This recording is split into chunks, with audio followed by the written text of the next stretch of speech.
on so early, and really thankful for the fact that you've chosen to spend time with us today. We are here today to engage in a session of professional dialogue, to get back to the roots of professional learning networks, to support your work in schools, reflective of January 12th, 2022, which of course is proving to be ever-changing and opportunity and challenge-filled in so many ways. Today, our conversation is going to be about supporting teachers as they work with students to meet our students from where they're at. With me today, of course, you see familiar faces: Chris Certain, Deirdre Wilson, Barbara Anika, experts in their own rights in terms of math and leadership, and we thank each of them for being here with us. Brad, if I could get you to go on to the next slide, please. I'm the one controlling the slide, Luciana. Oh, thanks, Barbara. You know. Thanks for that. Thank you.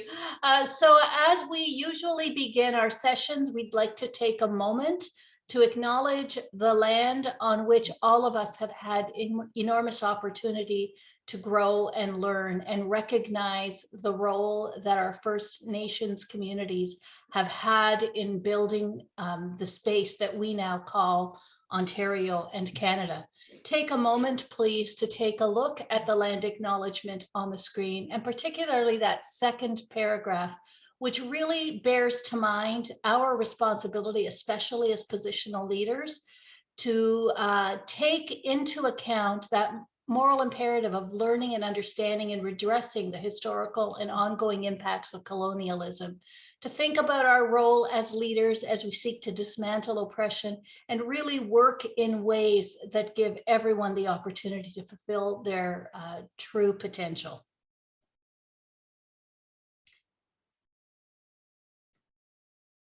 Dee, I believe you're on. Yeah. There you go. I just unmuted. Welcome, everyone. We're really excited to chat with you today about where you are in the implementation of these streams. And we know some people were waiting to semester 2, they pushed their classes off, and some of you have already been doing it, and so everybody's all over the place. But we're excited today to talk more about this. And we've framed our session around some questions that you might be getting from teachers who are doing the work or getting ready to do that work in semester 2. And together we hope to come up with some ways that we can respond to their questions and offer support to help with the implementation and to meet all of our students' needs. So we're going to start off in a moment with Christine, who's going to help us to frame our questions, into dilemmas, and to figure out the types of questions we're getting, because they all have different ways that we can respond. And then we want to zero in on 3 questions and have a conversation with you, and then wrap things up at the end. Great. So good morning, everybody. It's amazing that you're here. I must say, congratulations on the work that you're doing. It's a very difficult time, and I'm sure you have a million things that you're dealing with right now. So it's great to see that you're here.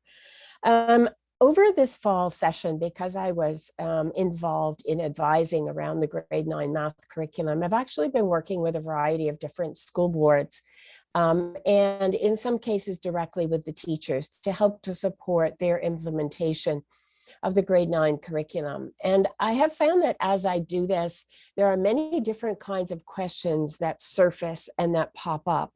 And to tell you the truth, some of the questions or expressions are somewhat surprising to me, but that's good, because it gives me a true picture of the kinds of things that teachers are grappling with.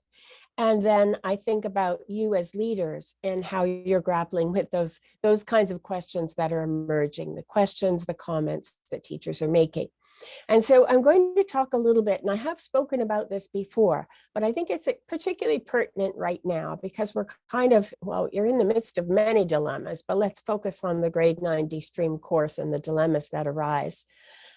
Because I find sometimes it can feel a bit overwhelming in terms of, how do I solve this? How do I help to support teachers? So I tend to lean on this framework, and I've used it a few times in analyzing my data when I've had discussion groups with teachers. And that is that the kinds of things that are emerging as challenges I find can work in this framework. So there are conceptual dilemmas. In other words, what are really what's the why of this de-streaming math, and what are the conceptual underpinnings of it? And they've heard a lot about it, but I think that people still have some misconceptions about it, or really don't have their own conceptual understanding. Some of the issues that come up are pedagogical, like how do I do this? Where's a good activity for that? Where can I find a resource for that? Others are cultural, and by cultural, I actually mean the culture of schooling, or the kinds of expectations that parents might have, the kinds of expectations that colleagues might have, because it really is a focus on kind of changes in classroom and school culture that is somewhat different from what they're used to. So sometimes it's a matter of, this isn't what I'm used to. It's a shift in culture. And then others are political. So in other words, we know, for instance, and by political, I mean policy driven. So in other words, sometimes what teachers are wrestling with is how does this align? How does this policy align with what I'm doing in the classroom? What does this really mean? And on the next slide, if we can go to that, I'll give you some examples so that you can see. So in other words, a conceptual dilemma is really when a teacher's questioning, can we really address the needs of all these students in one classroom? Or, I can't really teach this curriculum without first filling in the gaps. Is that really true? Or is there another way to approach it? Moving to the right, pedagogical, as I mentioned, I've never taught coding, so where can I find resources? Or how long should I spend on mathematical modeling? Or where can I find examples of low floor, high ceiling tasks? So those are the kinds of questions your teachers might be asking.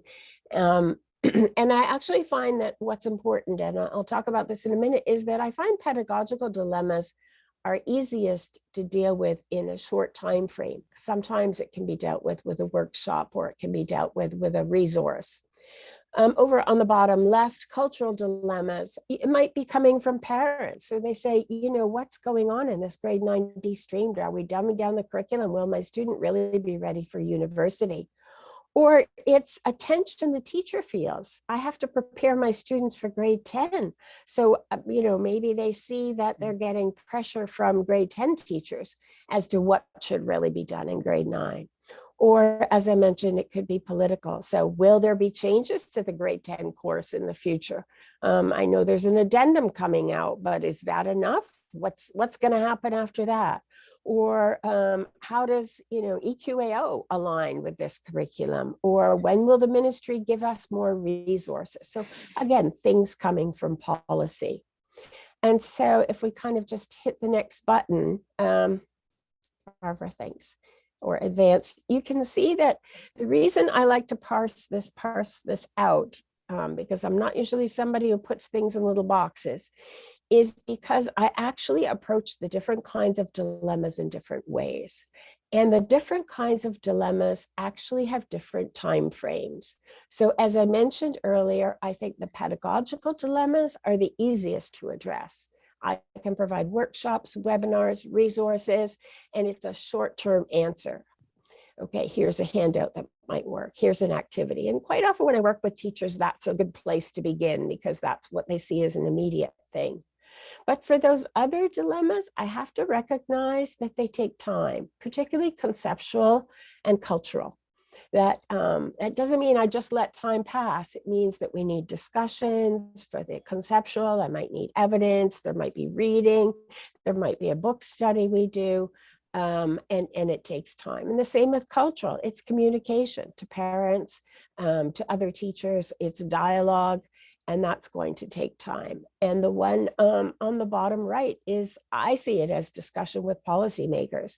So in other words, as principals, you have principal organizations that help to give you voice when there are policies that you need some more information about, that teachers are wrestling with within the school. So I thought that might be useful for you to think about in framing the kinds of things that you might be dealing with in your school right now, particularly around the grade 9 de-streamed, as teachers are commenting, questioning, looking for support. So it might be a way to to frame some of the discussion that we're having today as well. The other thing to keep in mind is sometimes a teacher asks a question and it might sound like a pedagogical question, but really what's underlying it might actually be conceptual.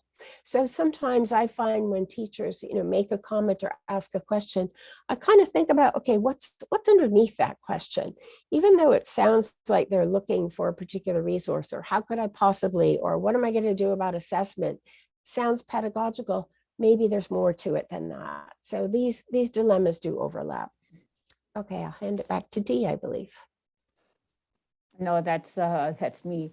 Okay, sorry. That's a wonderful segue to our first question. How do I help teachers get comfortable with new content and the rationale for teaching it? And teachers might be telling you they are unfamiliar, as Christine mentioned previously, unfamiliar with the new content, or they feel out of their comfort zone, or they are nervous to be uncertain in front of the students. And these are some of the things you might hear teachers tell you about this new curriculum. So let's say, is this math modeling about using manipulatives? Or I'm not a computer science teacher, so how I don't even know where just to begin with coding. Or I don't see why they need to learn box plots. What examples can I use for that? Or I don't have the background in how other cultures develop math. Do I have to do all that research? Or a lot of that financial stuff is not about math. I'll just gonna do the math part. I'm just gonna forget about it, as Christine mentioned in the previous slides. So we are splitting this as a new content and new approaches to familiar content, be divided into two groups.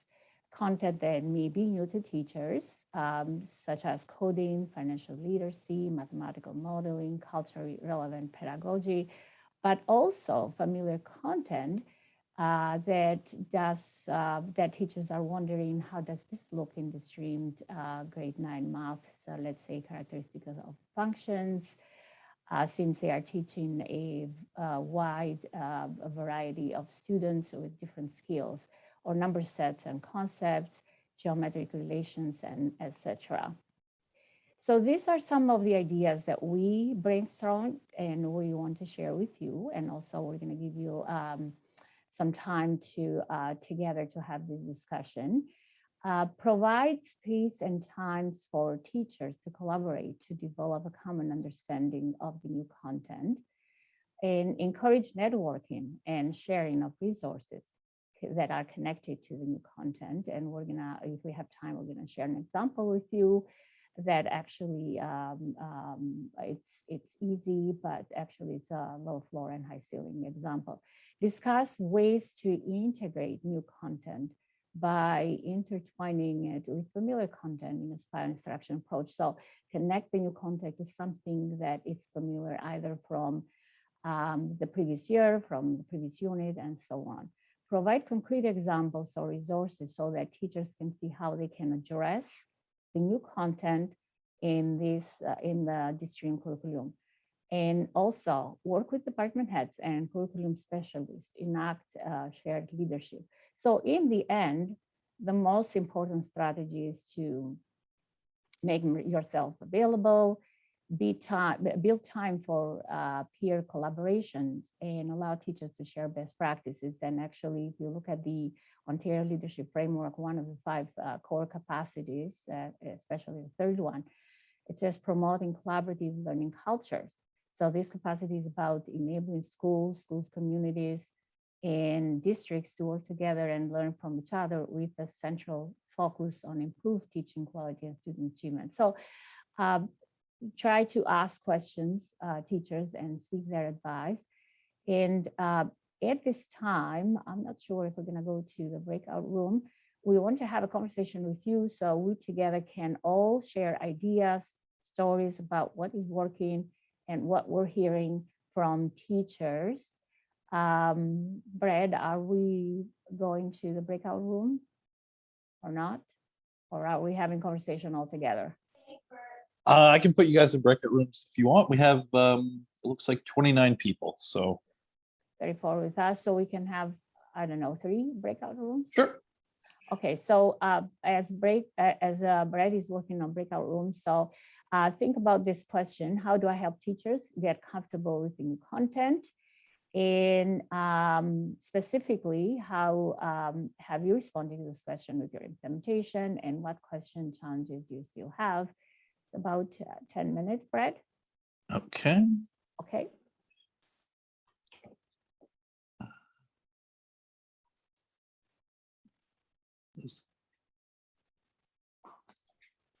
And as Brad's getting those breakout groups going, we'll end up putting the questions into the chat so that you have those at your reference when you move in there.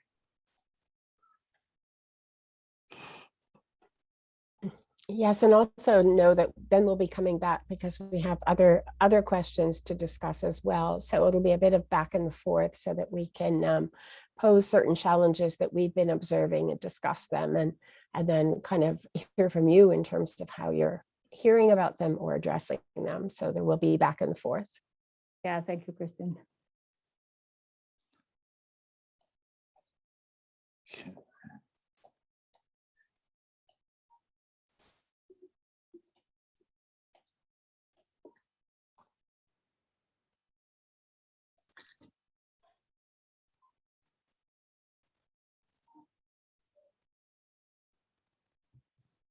Thanks, Brad. No problem. And Brad, I'm not going to go into a chat room. Is there somebody else facilitating that room? Yeah, I put one of the yeah. Okay. Yeah, you're Great. good. So It might put you into one, but okay. all right, there we go.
Everyone's coming back in.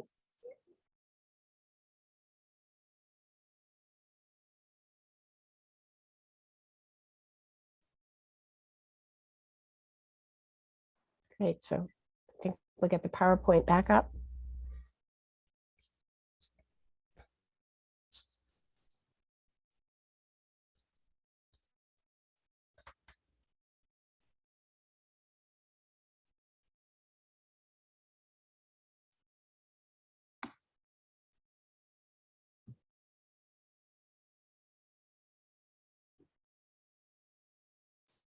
So Barbara, we're still, if you can bring that PowerPoint back up, that would be great. If you can share your screen.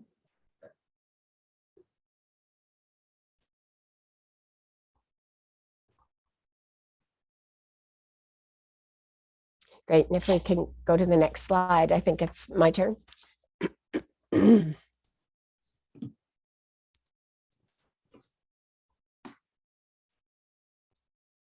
Great, thanks. So some of the other questions that I hear coming up, and maybe you could just kind of hit some of those questions, Varvara, so that they can start to be appearing, are really, I hear teachers say particular things, such as, I don't have time to cover everything. So there are other things that I'm going to actually cover. So I'm going to focus on what I think is most important. So they might say things like, well, they're never going to see coding again. So if I don't have enough time, I'm going to skip that. Or they might say, I'm just going to focus on what's on the EQAO sample questions, because I know in the beginning when that curriculum came out there, and still there aren't that many resources. So where do they go? They go to look at EQAO. It's a concern. We don't necessarily want EQAO to be driving the curriculum. Or they might say, well, financial math, well, you know, that really belongs in grade 11 because that's where it used to belong. And they haven't seen that before. And I only really have time, and I have heard a teacher say, I've only got time for the math parts. And I think my thought was, well, what's not the math part? And some of that might be, they might see, because I asked, the coding, the financial literacy, but also those expectations, which are those expectations that help to bring out mathematics as a cultural endeavor. So there are many curriculum expectations. Quite often they're called the 1.1s because they are the specific expectation 1.1 under number, under algebra, under data, where we actually ask students to take a particular concept in that strand and see how that concept might have been developed or understood in different cultures. And the student gets to make a choice about what particular concept and what particular culture do I want to look at that. So in other words, the Pythagorean theorem was, we only call it that because we're focusing on a Western version of that theorem, but it was actually developed by many other cultures and has many different names. So I find that sometimes teachers might be overlooking some of those expectations that might appear new and might be focusing rather on those that are most familiar. So that idea is, how do we help teachers to address all of those curriculum expectations?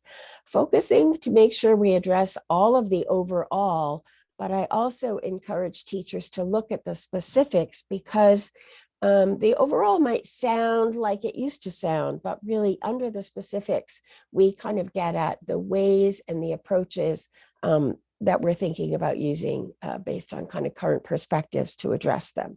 Next slide, please. So how do I really, as leaders, how do I help them address all of those? Again, providing resources that help to address those. So for instance, you know, I know people talked about, well, coding is a new thing. So we found resources to support teachers on coding, but there are other curriculum expectations that we need to think about, and particularly those cultural ones. Emphasizing rich tasks that combine the curriculum expectations and focus on important math ideas, so that we don't run into this crunch time of, I don't have time to cover anything, so I'm going to pick and choose.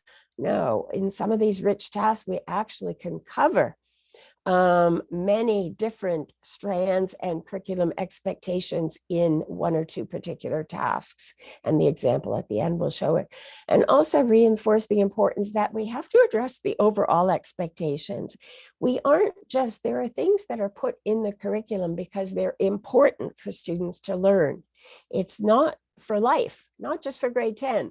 So it really is important that financial literacy is there. And so it's not a matter of, well, I don't need to do that because they don't have it in grade 10. All the more reason to do it because they don't have it in grade 10, and financial literacy is important. So thinking about that idea that I'm not just preparing them for grade 10 or for university, I'm preparing students for life.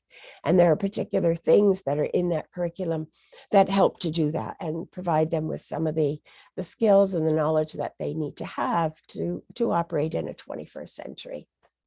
Next slide, Chris, if please. I could just add a little note in there around the leadership stance required through all of this. This curriculum was changed to make spaces safe for all kids to learn and to flourish and to be their bests. That's what de-streaming really is all about. As positional leaders, our work is to extend that same culture of safety to our teachers and to the folks who support student learning. And so how is it that we engage with teachers, even in those casual hallway conversations, that instill confidence, that build their self-efficacy, that give them the inspiration and the courage to tackle all these multiple layers of changes that are in around them, be it pandemic related, be it curriculum related. Thank you for that. Thanks, Luciana. And so I know in our breakout group, we talked actually about the continuum of grade 7, 8, and 9, that so often for grade 9 teachers, it's hard. They only see the grade 9 curriculum, whereas for elementary teachers, they get to see more of a spread of how it's developed over time. But there is this alignment chart, which is available, which actually shows the alignment of grade 7, 8, and 9. So it actually shows the spread of that curriculum, again, to emphasize that actually the curriculum does connect from grade 7, 8, and 9. We're building on those kinds of skills. And the upcoming grade 10 addendum will also help to build on that grade 9 de-stream course. So again, emphasizing that everything that's in that course is important and is important to be taught and to be approached in a variety of different ways. And so if we go to the next slide, what we're going to do is move into breakout groups. So given our timing, maybe 7 minutes might be enough when we move into those. And as we move into those groups, we really are going to think about how do we help teachers to address all of the curriculum, focusing on the overall expectations, but paying attention to the specific. And the reason I keep bringing that up is I actually was working with a school board, and they were looking at assessment, and they were only looking at the overall expectations. And I was saying, yes, in the end, we have to evaluate the overall, but looking at the specific helps to tell us what that might look like, and that those specifics need to be addressed. And it really helped to give more definition to the teachers about the kinds of things that should be occurring within the classroom, and what kinds of things might be occurring. So the question is, how do we help to make sure that they see the robustness of all the curriculum expectations, including some of those that I mentioned, and sort of what questions and challenges do you find we still might have as leaders to help to address that? So I'll give it to Brad to move us into groups, and I'd say about 6 or 7 minutes for that, because we still have more to talk about. Thanks.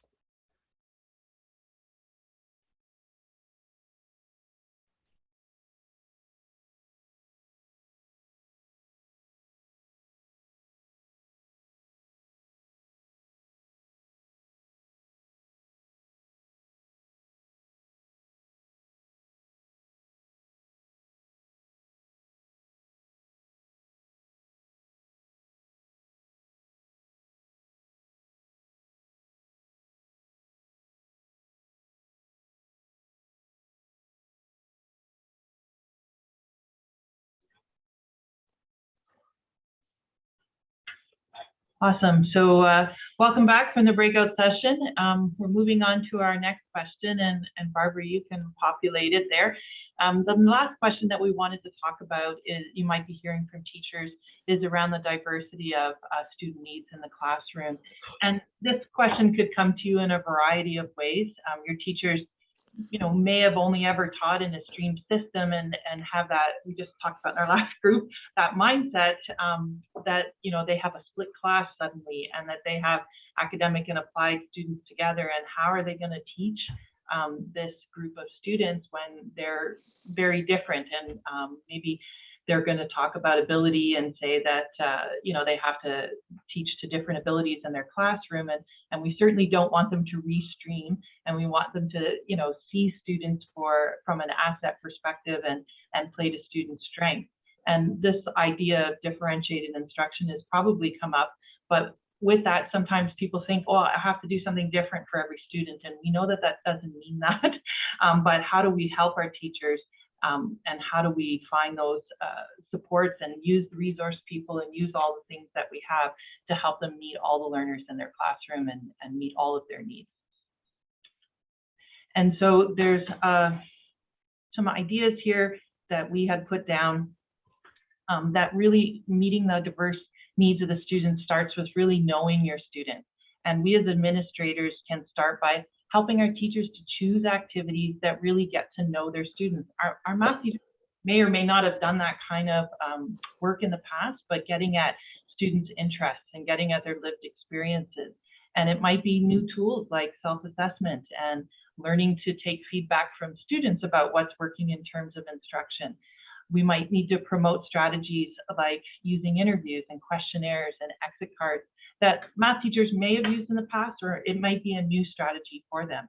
And we have to talk about differentiated instruction and what it is, and help them make connections between the support staff and the different people that can come into the class that can help them, and to understand, and probably is new for everyone, is that culturally relevant pedagogy, and what does that look like in a math classroom? And so this is about helping teachers to recognize that everybody has skills that they need to learn, and that students have different strengths, and we need to really help them learn to develop and improve their skills, and that help teachers to create activities, things like stations, where students can choose which station based on which skills they need to improve. And that happens when we help teachers give students that ability to do self-assessment and to understand where their strengths and weaknesses are and where they need to improve. It's also another great way to use resource teacher. I know at my school, we've done a lot of skill building with students, and then after a practice assessment, have broken the class into stations and let students choose to go where they need more practice, and used our resource staff in those different stations. So students are getting that one-on-one support, maybe even some direct instruction, but they're part of controlling what they're getting as well. And so it's like we said, a mind shift, and it's starting to think like a coach and noticing what students are struggling with, when it's appropriate to do some direct instruction, and creating those opportunities for them to practice their skills, and for everybody in the class to move forward and improve. And so for our last question, we're going to go back into the breakout room, and we'll take, again, 6 or 7 minutes, and then we'll come back. But we want you to think about what kind of suggestions you can give to your teachers, or you've already given to your teachers, to help them to meet the diverse needs, to meet all the students in their class, and to come up with lessons, strategies, questions, activities that help all students be successful. And so Brad's going to move us out into breakout rooms for our last question.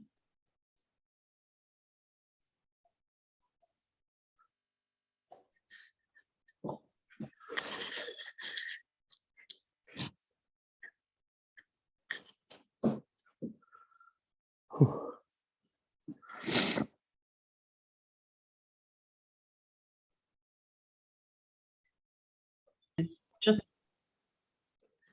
our next slide is some resources that are available to help with a lot of the questions that we've been talking about, and there's some English and French resources there that you'll get a link to, and we'll be able to share a Google Doc with you that has those resources. And then I think Barbara's going to take us through an example.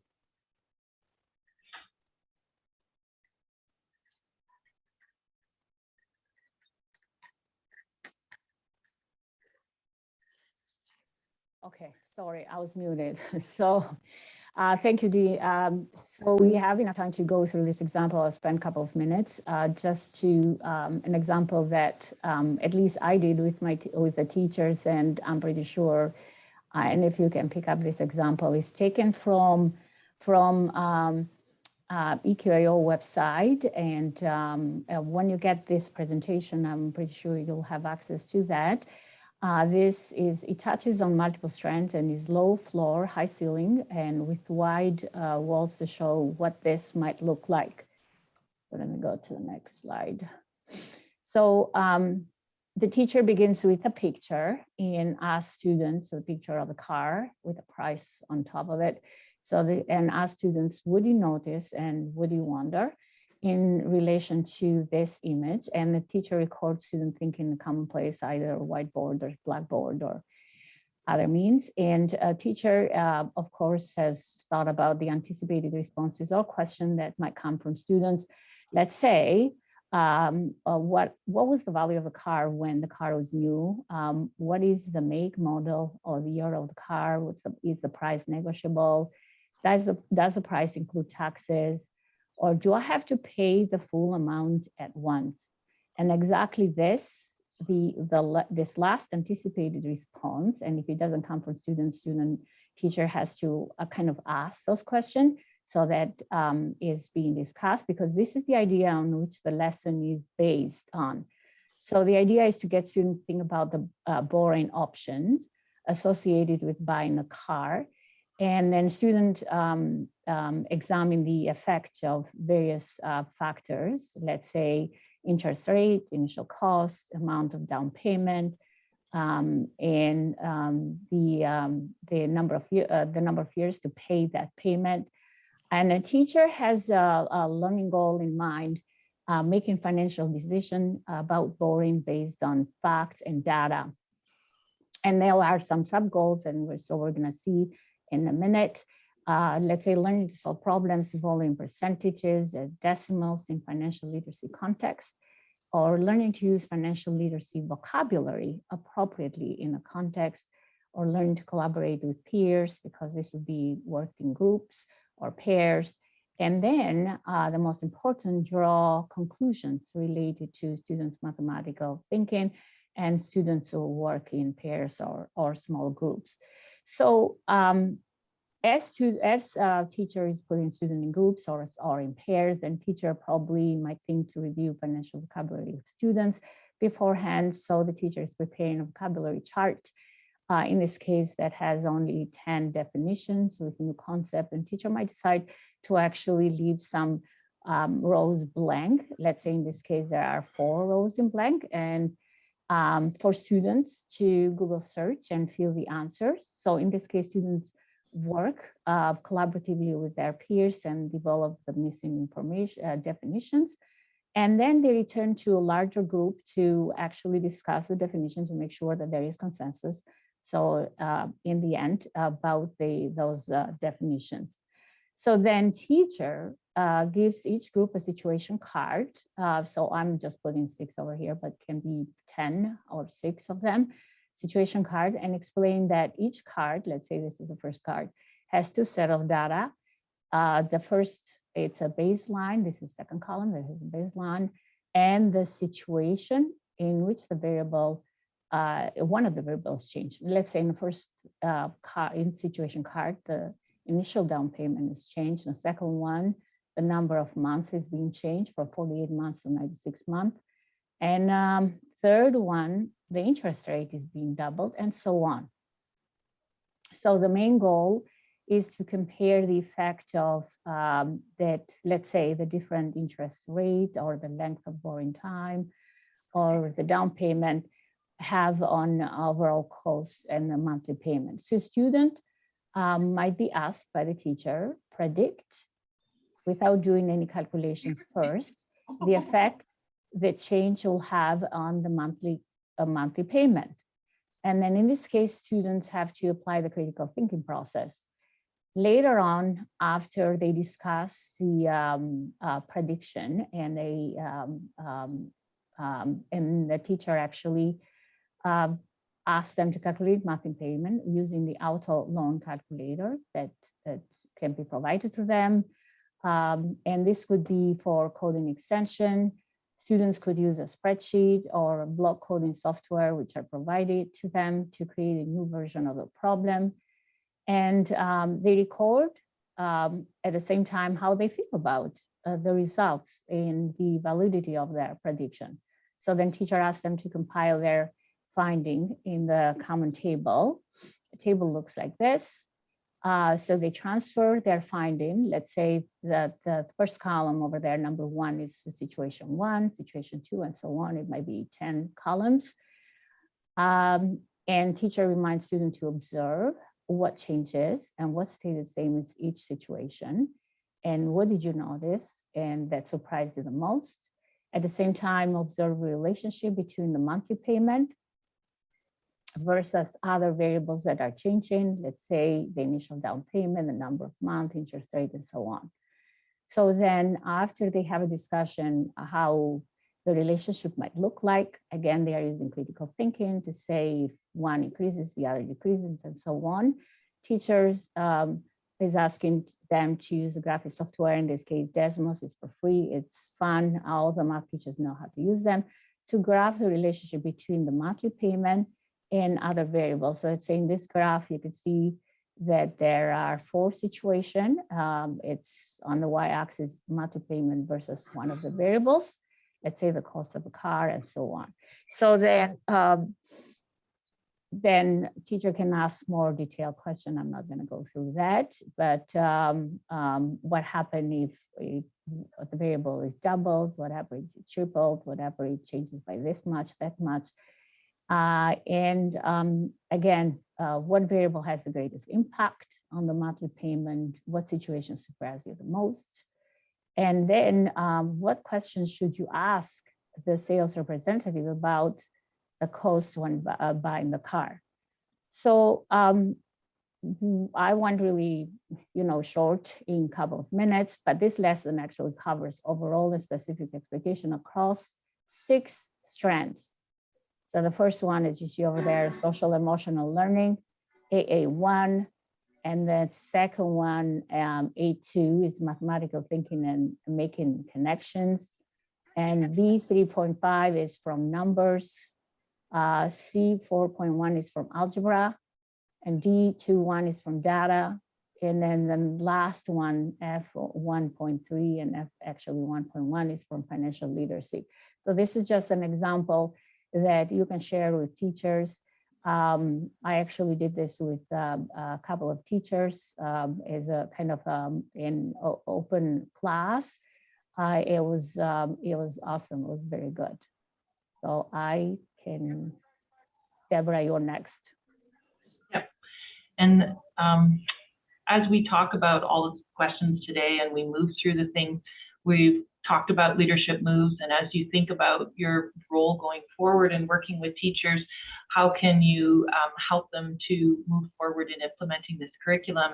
And like Barbara just shared, you could use a lesson like the OEME lesson, or you could create one together and work as a group to put those lessons in place, kind of a lesson study model, or just even working through the lesson together and doing some co-learning.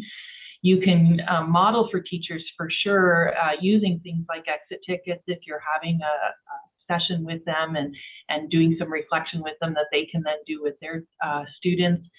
Lots of check-ins with teachers, again, modeling so that they know what those check-ins look like with students before, during, and after lessons, or before, during, and after professional learning sessions. Discussing student work after the lesson's taught, asking those questions with teachers and getting them to be reflective, and having conversations with students in the class too. All of those are moves that you can make to help with the implementation of this D-Stream course. And our last slide is to let you know that we're going to meet one more time, and that is in February. And again, English in the morning and French in the afternoon. And for our last PLN, we'd like to focus around assessment. And so before you leave today, we would like you to give us a little bit of feedback, and I'll just grab that link and put it in the chat window. so that you can give us some feedback today. Oops, that didn't work.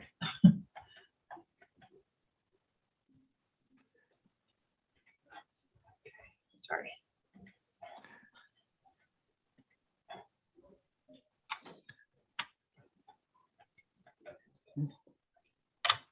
That's a link to the feedback form, just to give us some feedback on today and to help us as we prepare for some discussion around assessment next time. We really want to thank you for joining us today and for all the great ideas that people shared in the chat rooms. I made a list of all the things I'm going to add to my school and the program that we've got here. And thank you again for sharing. I don't know if anyone has any other last thoughts.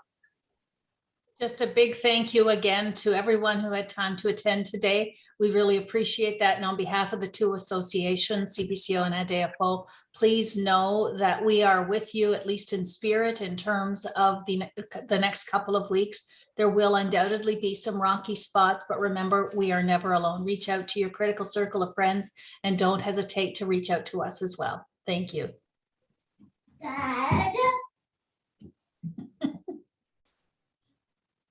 Bye-bye now.